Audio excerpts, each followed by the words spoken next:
লক্ষ্মীপুরের চন্দ্রগঞ্জে মোস্তফার দোকান এলাকায় শনিবার রাত 8:30টার দিকে আবুল কালাম নামে এক ব্যক্তিকে কুপিয়ে ও গুলি করে হত্যা করেছে দুর্বৃত্তরা। বিষয়টি নিশ্চিত করেছেন লক্ষ্মীপুরের অতিরিক্ত পুলিশ সুপার সদর সার্কেল মোহাম্মদ রেজাউল হক। নিহত আবুল কালাম চন্দ্রগঞ্জ ইউনিয়নের 4 নম্বর ওয়ার্ড বিএনপির সাধারণ সম্পাদক ছিলেন। পুলিশ ও স্থানীয় সূত্রে জানা যায়, পশ্চিম লতিফপুর গ্রামের মোস্তফার দোকানের সামনে সড়কের উপর দুর্বৃত্তরা আবুল কালামকে কুপিয়ে ও গুলি করে ফেলে রেখে যায়। ঘটনাস্থলেই তার মৃত্যু হয়। প্রাথমিকভাবে ধারণা করা হচ্ছে, এলাকায় আধিপত্য বিস্তারের দ্বন্দ্বের জের ধরে এ হত্যাকাণ্ড ঘটতে পারে। স্থানীয়রা ও পুলিশ জানায়, আবুল কালামের বিরুদ্ধে মাদক কারবারে জড়িত থাকার অভিযোগও ছিল।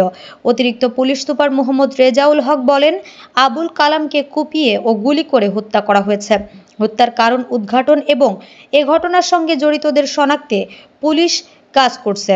চন্দ্রগঞ্জ থানার ভারপ্রাপ্ত কর্মকর্তা ওসি ফয়জুল আজিম নোমান বলেন, খবর পেয়ে আমরা ঘটনাস্থলে যাই। মরদেহের পাশ থেকে গুলির খোসা উদ্ধার করা হয়েছে। আমাদের আরও আপডেট নিউজ পেতে চোখ রাখুন বীর চট্টলা টিভিতে। ফেসবুকে ফলো, ইউটিউবে সাবস্ক্রাইব করুন।